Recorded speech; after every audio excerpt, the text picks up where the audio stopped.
귀족 가문에서 태어나 자연스럽게 러시아 정교회의 신앙 안에서 자랐던 레프 톨스토이는 전쟁과 평화, 안나 카레니나를 완성한 이후 50대에 들어서면서 작가로서의 큰 성공에도 불구하고 삶의 의미를 찾지 못했다고 합니다. 그는 내적 혼란 속에서 기존의 신앙에 대해 근본적인 질문을 던지기 시작했습니다. 단순한 종교를 넘어 사회 전반을 깊이 지배하고 있었던 러시아 정교회가 톨스토이에게는 형식, 권위, 그리고 세속적 힘과 결부되어 있는 교회, 정작 중요한 하나님의 가르침과는 멀어져 있는 종교로 느껴졌다고 합니다. 특히 폭력과 전쟁을 정당화하는 교회의 태도는 그가 받아들일 수 없는 것이었죠. 결국 톨스토이는 교회의 권위를 인정하지 않는 방향으로 나아가게 되어 성직 제도와 교리를 부정하며 신앙은 각자의 삶 속에서 직접 실천되어야 한다고 주장했습니다. 교회에 대한 그의 입장은 당시 사회에서는 매우 급진적인 것이었고 결국 63세가 되던 해 톨스토이는 러시아 정교회로부터 공식적으로 파문당하게 됩니다. 러시아인이라면 누구나 정교회 신도였던 시기였음에도 불구하고 톨스토이는 교회로부터 단절당한 것을 두려워하지 않았습니다. 오히려 예수의 가르침을 직접 해석한 자신만의 신앙관을 발전시켜 폭력으로 악을 되갚지 말라, 사랑으로 살아가라는 복음서의 메시지를 받아들였고 이를 실천하려 했습니다.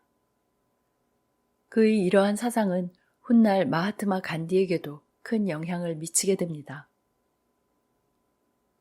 노년의 톨스토이는 단순한 삶을 살기로 결심한 뒤 귀족의 생활을 버리고 노동과 절제를 택했습니다. 그리고 복잡한 철학 대신 누구나 이해할 수 있는 짧은 이야기들을 통해 민중에게 자신의 믿음을 전하기 시작했습니다. 우리가 지금 함께 듣게 될 세 편의 민담들 역시 바로 그 시기에 쓰여진 이야기들입니다. 악의 유혹에도 선은 흔들리지 않는다. 톨스토이 원작, 노벨라 번역. 오래전에 마음씨 곱고 인자한 사람이 살고 있었다. 그는 세상의 재물들을 넘치게 가지고 있었고 많은 노예들이 그를 섬겼다. 그의 노예들은 자기들의 주인을 자랑스럽게 여기며 이렇게 말했다. 우리 주인보다 더 좋은 분은 이 세상에 없어. 먹을 것과 입을 것을 넉넉히 주시고 우리 힘에 맞는 일만 시키거든. 앙심을 품는 일도 없고 누구에게든 거친 말을 하시는 법도 없다고. 다른 주인들과는 전혀 달라. 그들은 노예를 짐승보다 못하게 여기는 데다 잘못이 있든 없든 벌을 주고 따뜻한 말 한마디 건네지 않거든. 하지만 우리 주인은 늘 우리를 생각해주고 선하게 대하는 데다 말씀도 다정하게 하시지. 이보다 더 나은 삶이 어디 있겠어? 이렇게 노예들이 주인을 칭찬하고 있는 모습을 지켜보던 악마는 노예들이 주인과 저토록 사랑과 화목 속에서 살아가다니 하며 몹시 못마땅해했다. 그래서 악마는 그들 가운데서 알렙이라는 자를 자기 뜻대로 움직일 수 있게 만든 뒤 그에게 다른 노예들을 유혹하라고 명령했다. 어느 날 노예들이 모두 모여 휴식을 취하며 주인의 선함을 이야기하고 있을 때였다. 알렙이 목소리를 높이며 말했다. 우리 주인의 선함을 그렇게까지 지켜세우다니 우습군. 악마라도 원하는 대로 다 해주면 친절하게 굴걸? 우리는 주인을 아주 잘 섬기고 모든 일을 그의 뜻에 맞춰주지. 주인이 무엇을 생각하기 무섭게 우리는 그걸 해내지 않아? 마치 그가 원하는 걸 미리 알고 있듯이 말이야. 그렇게까지 하는데 주인이 우리에게 잘해주지 않을 이유가 있겠어? 한번 생각해 보라고. 지금처럼 맞춰주는 대신 거슬리게 행동하면 어떻게 될까? 그러면 우리 주인도 별 볼 일 없는 다른 주인들처럼 악에는 악으로 갚으려 할 거야. 다른 노예들은 알렙의 말을 곧바로 부정했지만 마침내는 그와 내기를 하기에 이르렀다. 알렙은 주인을 화나게 해보겠다면서 만약 실패하면 자기의 명절 옷을 내놓겠다고 했다. 하지만 그가 성공하면 다른 노예들은 각자의 옷을 모두 그에게 주기로 했다. 그뿐 아니라 만일 주인이 그를 벌하려고 사슬에 묶거나 감옥에 가두려 한다면 노예들은 그를 지켜주고 끝내 풀어주겠다고 약속까지 했다. 이렇게 내기가 정해지자 알렙은 다음날 아침에 주인을 화나게 하겠다고 말했다. 알렙은 양치기였는데 주인이 매우 아끼는 값비싼 순종 양들을 맡아 보살폈다. 다음날 아침 주인이 그 귀한 양들을 보여주기 위해 손님들을 우리로 데려오자 알렙은 슬며시 동료들에게 자 봐라, 이제 내가 주인을 어떻게 화나게 하는지 하듯 눈을 찡긋해 보였다. 다른 노예들도 모두 모여들어 문틈이나 울타리 너머로 지켜보고 있었다. 악마도 자기 하인이 이를 어떻게 해내는지 보려고 우리 가까이에 있는 나무 위로 올라갔다. 주인은 우리 안을 이리저리 걸어다니면서 손님들에게 암양들과 어린 양들을 보여주었다. 그러다가 그의 가장 훌륭한 순양이 보여주고 싶어진 주인은 이렇게 말했다. 여기 있는 순양들이 다 귀하긴 하지만 그 중에서도 뿔이 단단히 꼬여있는 녀석이 값을 매길 수 없을 만큼 귀한 녀석입니다. 나는 그 녀석을 눈에 넣어도 아프지 않을 만큼 아낍니다. 그런데 낯선 사람들이 나타나자 놀란 양들이 우리 안을 이리저리 뛰어다니기 시작했으므로 손님들은 그 순양을 제대로 볼 수가 없었다. 게다가 그 순양이 멈춰서면 알렙이 마치 실수인 것처럼 놀래켜서 다시 다른 양들과 뒤섞이게 만들었다. 그래서 손님들은 어느 것이 그 귀한 순양인지조차 구별할 수 없을 지경이 되고 말았다. 마침내 그 상황에 지친 주인이 알렙에게 말했다. 이보게 알렙, 뿔이 단단히 꼬여있는 그 가장 좋은 순양을 잡아주게. 조심해서 붙잡고 잠시만 가만히 붙들고 있게. 주인의 말이 채 끝나기도 전에 알렙은 사자처럼 양들 사이로 뛰어들어 그 귀한 순양을 거칠게 붙잡았다. 그가 양털을 움켜쥔 채 한 손으로 양의 왼쪽 뒷다리를 잡아 주인의 눈앞에 들어올려 획 비틀자 양의 다리는 마른 나뭇가지처럼 부러졌다. 다리가 부러진 양은 울부짖으며 무릎 위로 주저앉았다. 그러자 알렙은 양의 오른쪽 뒷다리마저 붙잡았고 그때 이미 부러진 양의 왼쪽 다리는 비틀린 채 힘없이 늘어졌다. 손님들과 노예들이 경악하여 탄식의 소리를 내뱉었고 나무 위에 앉아있던 악마는 알렙이 이를 이렇게 영리하게 해낸 것을 보고 크게 기뻐했다. 주인의 얼굴에 먹구름이 드리워졌다. 그는 굳은 표정으로 고개를 숙인 채 한마디도 하지 않았다. 손님들과 노예들도 숨을 죽인 채 이제 일이 어떻게 될지 지켜보고 있었다. 한동안 침묵을 지키고 있던 주인은 마치 짐을 털어버리듯 몸을 추스렸다. 그런 다음 그는 고개를 들어 하늘을 올려다보며 잠시 그대로 서 있었다. 이윽고 얼굴의 주름이 서서히 풀리더니 주인은 미소를 지으며 알렙에게 말했다. 오, 알렙, 알렙. 내 주인은 나를 화나게 하라고 했겠지만 내 주인은 내 주인보다 더 강하시다. 나는 너에게 화내지 않겠다. 오히려 내 주인을 화나게 하겠다. 너는 내가 너를 벌할까 두렵겠지. 그리고 넌 전부터 자유를 얻고 싶어 했지. 그러니 잘 들어라, 알렙. 나는 너를 벌하지 않겠다. 오히려 내가 원하던 대로 여기 이 손님들 앞에서 너를 자유롭게 해주마. 가고 싶은 곳으로 가라. 그리고 내 명절옷도 가지고 가거라. 인자한 주인은 손님들과 함께 집으로 돌아갔다. 하지만 악마는 이를 갈며 나무에서 떨어져 땅속으로 사라지고 말았다. 작은 악마와 빵 한 조각. 한 가난한 농부가 어느 날 새벽 밭을 갈러 나섰다.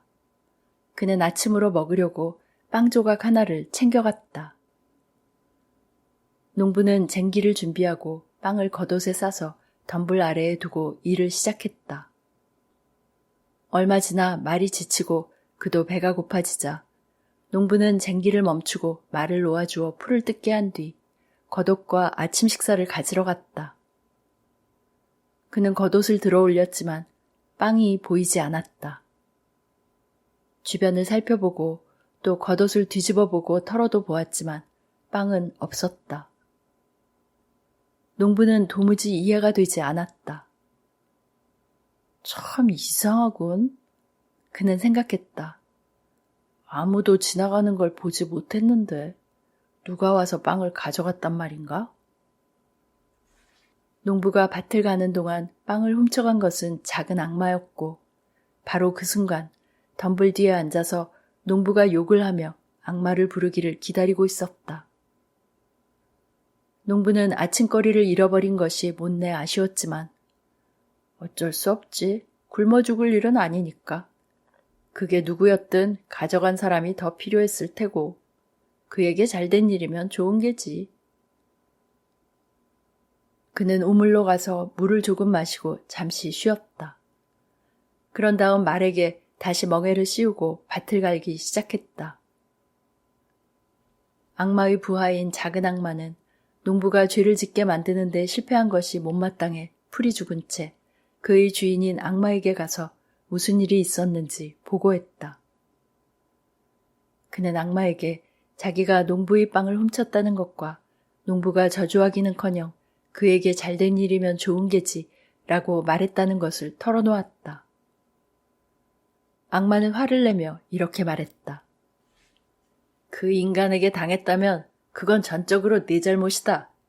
넌 내 할 일을 제대로 못하는구나. 농부들이 또 그 아내들까지 그런 식으로 행동하기 시작하면 우린 끝장이다. 이 일을 이대로 둘 수는 없다. 당장 돌아가서 반드시 바로잡아라. 3년 안에 그 농부를 이기지 못하면 너를 성수에 빠뜨려 버리겠다. 겁에 질린 작은 악마는 허겁지겁 땅 위로 돌아와서 어떻게 이 실수를 만회할지 머리를 굴렸다. 생각하고 또 생각한 끝에 그는 마침내 한 가지 좋은 꾀를 떠올렸다. 그는 품팔이꾼으로 변신해서 가난한 농부를 찾아가 일을 하겠다고 했다. 첫 해에 작은 악마는 농부에게 늪지에 옥수수를 심으라고 조언했다. 농부는 작은 악마의 말을 듣고 늪지에 씨를 뿌렸다. 그 해는 유난히 가뭄이 심해서 다른 농부들의 작물은 햇볕에 모조리 타버렸지만 가난한 농부의 작물은 무성하게 자라 알이 빼곡하고 알차게 여물었다. 그 덕분에 농부는 한 해를 충분히 먹고도 남을 양을 수확할 수 있었다. 다음 해에는 작은 악마가 언덕 위에 씨를 뿌리라고 권했다. 그 해 여름은 비가 많이 내렸다. 다른 농부들의 곡식은 비바람에 쓰러지고 썩어버려 이삭도 제대로 여물지 못했지만 언덕 위에 심은 농부의 작물은 아주 훌륭하게 자랐다. 전보다 더 많은 곡식이 남아 이걸 다 어떻게 해야 할지 모를 지경이었다. 그러자 작은 악마는 농부에게 곡식을 빻아 발효시키고 술을 증류하는 법을 보여주었다. 농부는 독한 술을 만들어 스스로 마시기 시작했을 뿐 아니라 친구들에게도 나누어 주었다. 그리하여 작은 악마는 주인 악마에게 가서 자신의 실패를 만회했다고 자랑했다. 주인 악마는 직접 확인하러 가기로 했다. 악마는 농부의 집을 찾아갔다. 그곳에서 농부가 형편이 넉넉한 이웃들을 초대해 술을 대접하고 있는 모습을 보았다. 마침 그때 농부의 아내가 손님들에게 술을 권하고 있었는데 잔을 나르다가 그만 탁자에 부딪혀 술 한 잔을 쏟았다. 농부는 화가 나서 아내를 꾸짖었다. 이게 무슨 짓이야? 이 못난... 이게 도락물인 줄 알아? 모자라기는 이런 좋은 걸 바닥에다 쏟아버리다니. 작은 악마가 옆에 있던 주인 악마를 팔꿈치로 쿡 찌르며 말했다. 보셨죠? 저 사람이 바로 한 조각밖에 없는 빵조차 아까워하지 않던 그 농부랍니다. 농부는 여전히 아내에게 화를 내면서 이제는 직접 술을 들고 다니며 손님들에게 따르기 시작했다.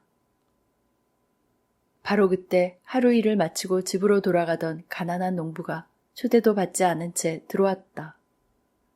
그는 사람들에게 인사를 하고 자리에 앉았다가 모두 술을 마시고 있는 것을 보았다. 하루 종일 일을 하고 지친 터라 그도 한 잔 마시고 싶은 마음이 간절했다. 가난한 농부는 마냥 앉아서 군침을 삼키고 있었지만 주인은 술을 권하기는커녕 이렇게 중얼거렸다. 오는 사람마다 다 대접할 수는 없지. 이 모습을 본 악마는 만족스러워했다. 그러나 작은 악마는 키득거리며 말했다. 조금만 더 기다려보세요. 아직 더 있습니다. 부유한 농부들은 술을 마셨고 주인도 함께 마셨다. 그러더니 서로에게 번지르르하고 속이 보이는 말을 늘어놓기 시작했다. 악마는 그 이야기를 듣고 또 들으며 작은 악마를 칭찬했다. 술이 저들을 저렇게 교활하게 만들어 서로 속이기 시작한다면 곧 모두 우리 손에 들어오겠군. 그러나 작은 악마가 말했다. 좀 더 지켜보시죠. 한 잔씩 더 돌리게 되면 어떻게 되는지 말이에요. 지금은 여우처럼 꼬리를 흔들며 서로 속이려 들지만 이제 곧 사나운 늑대처럼 변하는 걸 보시게 될 겁니다. 농부들은 다시 한 잔씩 더 마셨고 그들의 말투는 점점 거칠고 난폭해졌다. 아첨하던 말투는 사라지고 서로를 욕하며 으르렁거리더니 이내 주먹다짐으로 번져 서로의 코를 때리며 싸우기 시작했다. 싸움에 끼어든 주인 농부도 흠씬 두들겨 맞았다. 악마는 그 광경을 지켜보며 매우 흡족해했다. 이거야말로 아주 훌륭하군. 악마가 말했다. 하지만 작은 악마는 이렇게 덧붙였다. 더 기다려보세요. 가장 좋은 장면은 아직 남아있습니다. 세 번째 잔을 마실 때까지 기다리세요. 지금은 늑대처럼 사납게 날뛰고 있지만 한 잔만 더 마시면 돼지처럼 변할 겁니다. 농부들은 셋째 잔을 마셨다. 그러자 그들은 완전히 짐승처럼 변해버렸다. 이유도 모른 채 중얼거리고 고함을 지르며 상대의 말은 듣지도 않았다. 이윽고 그들은 삼삼오오 흩어지기 시작했다. 어떤 이들은 혼자서 아니면 둘씩 또는 세 사람이 서로 어깨를 기대고 비틀거리며 길을 내려갔다. 손님들을 배웅하려고 달려나간 주인은 그만 물 웅덩이에 코를 박고 넘어졌다. 온몸에 진흙을 뒤집어 쓴 채 그는 돼지처럼 꿀꿀거리며 그 자리에 드러누워 버렸다. 그 모습을 본 악마는 더욱 흡족해했다. 좋다. 정말 훌륭한 술을 만들어냈구나. 빵 때문에 저지른 실수도 완전히 만회했어. 그런데 이 술은 도대체 어떻게 만든 것이냐? 처음에는 여우의 피를 넣었겠지? 그래서 저들이 여우처럼 교활해진 것이고 그 다음에는 늑대의 피를 넣었겠구나. 사납게 변한 것을 보면. 마지막에는 돼지의 피를 넣은 거로군. 그러니 저렇게 돼지처럼 굴게 된 것이지. 아닙니다. 작은 악마가 말했다. 저는 그렇게 하지 않았습니다. 그저 농부에게 필요 이상으로 곡식이 남게 만들었을 뿐입니다. 짐승의 피는 원래 사람 안에 다 들어있거든요. 하지만 먹고 살 만큼만 있을 때는 그것이 억눌려 있을 뿐이죠. 그때는 농부가 하나밖에 없는 자기의 빵 한 조각도 아까워하지 않았습니다. 하지만 곡식이 남기 시작하자 그것으로 즐거움을 찾으려 들었던 거죠. 그래서 제가 한 가지 즐거움을 알려주었죠. 바로 술입니다. 그가 신이 내려준 좋은 곡식을 제 욕심을 위해 술로 바꾸기 시작하자 그의 안에 있던 여우와 늑대와 돼지의 피가 모두 드러난 겁니다. 계속해서 술을 마시기만 하면 그는 늘 짐승처럼 살게 될 겁니다. 악마는 작은 악마를 매우 칭찬하면서 이전의 실수는 모두 용서해주고 높은 지위로 승진시켜 주었다. 새 아들. 아버지가 아들에게 재산과 곡식과 가축을 주며 말했다. 나처럼 살거라. 그러면 항상 잘 지낼 수 있을 것이다. 아들은 유산을 챙겨서 집을 떠난 뒤 자기 마음대로 살기 시작했다. 아버지가 분명 그렇게 말했기 때문이다. 그는 속으로 생각했다. 아버지는 원하는 대로 즐기며 살지 않는가. 그러니 나도 아버지처럼 살아야지. 그렇게 그는 1년, 2년, 10년, 20년을 살았다. 그러는 동안 그는 가진 것을 모두 써버렸고 마침내 아무것도 남지 않게 되었다. 그래서 아들은 아버지에게 더 많은 것을 달라고 청하기 시작했다. 하지만 아버지는 그의 말을 들어주지 않았다. 그러자 그는 아버지의 마음을 돌려보려고 자기가 가진 것 중에서 가장 좋은 것을 바치며 간청했다. 그러나 아버지는 아무런 대답도 하지 않았다. 그는 자신이 뭔가 아버지 마음에 들지 않는 일을 했을 것이라고 생각하여 아버지에게 용서를 구하기 시작했고 또다시 무엇인가를 달라고 청했다. 하지만 아버지는 한마디도 하지 않았다. 아들은 마침내 아버지를 원망하기 시작했다. 이제는 주지 않을 거라면 왜 내 몫을 나누어 주고 잘 지낼 것이라고 말했습니까? 내가 물려받은 재산을 쓰며 누렸던 기쁨들은 지금 내가 겪는 이 고통의 한 시간과도 바꿀 수 없습니다. 나는 이제 망해가고 있을 뿐 구원도 없습니다. 그런데 이건 누구의 잘못입니까? 바로 당신입니다. 당신은 내 재산이 충분하지 않을 것을 알면서도 더 주지 않았습니다. 당신은 다만 나처럼 살거라. 그러면 항상 잘 지낼 것이다. 라고만 했습니다. 그래서 나는 당신처럼 살았습니다. 당신은 당신의 즐거움을 위해 살았고 나도 나의 즐거움을 위해 살았습니다. 당신은 아직 남은 것이 있으니 괜찮지만 나는 그렇지 않습니다. 당신은 아버지가 아니라 나를 속인 자요, 악한 자입니다. 내 삶도 저주스럽고 당신도 저주스럽습니다. 난 당신을 알고 싶지도 않고 당신이 밉습니다. 아버지는 둘째 아들에게도 얼마간의 재산을 주며 이렇게만 말했다. 나처럼 살거라. 그러면 항상 잘 지낼 수 있을 것이다. 둘째 아들은 첫째만큼 자기 몫을 받고 기뻐하지 않았다. 그는 그것을 당연한 몫으로 여겼다. 그러나 형에게 일어난 일을 알고 있었기 때문에 자기도 형처럼 재산을 잃을 수 있겠다고 생각했다. 그는 형이 나처럼 살거라 라는 말을 제대로 이해하지 못했다는 것, 그리고 자기 즐거움만을 위해 사는 것은 옳지 않다는 것만은 알고 있었다.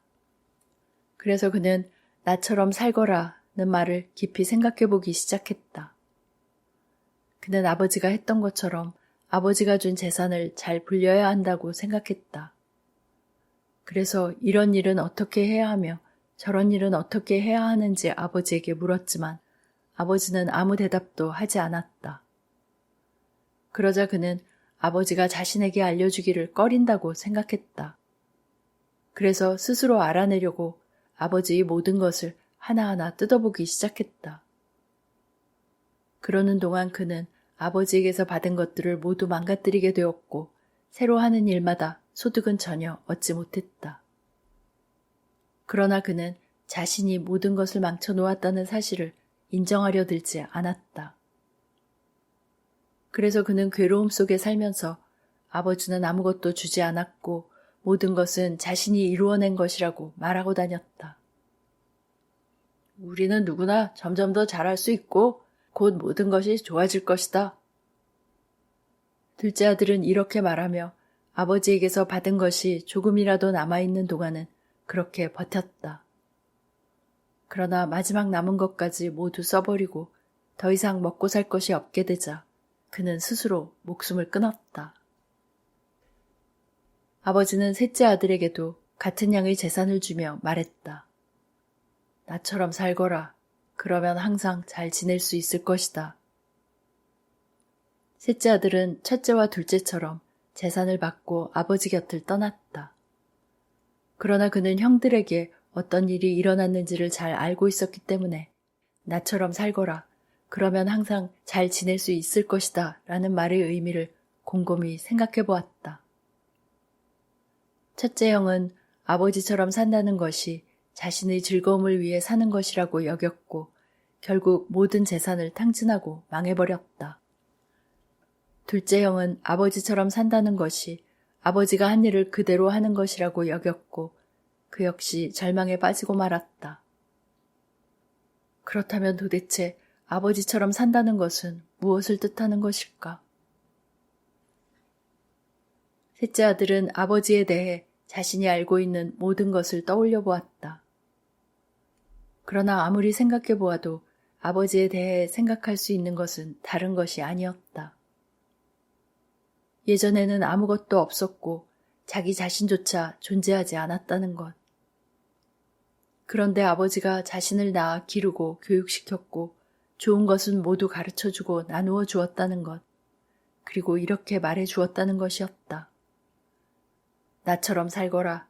그러면 항상 잘 지낼 수 있을 것이다.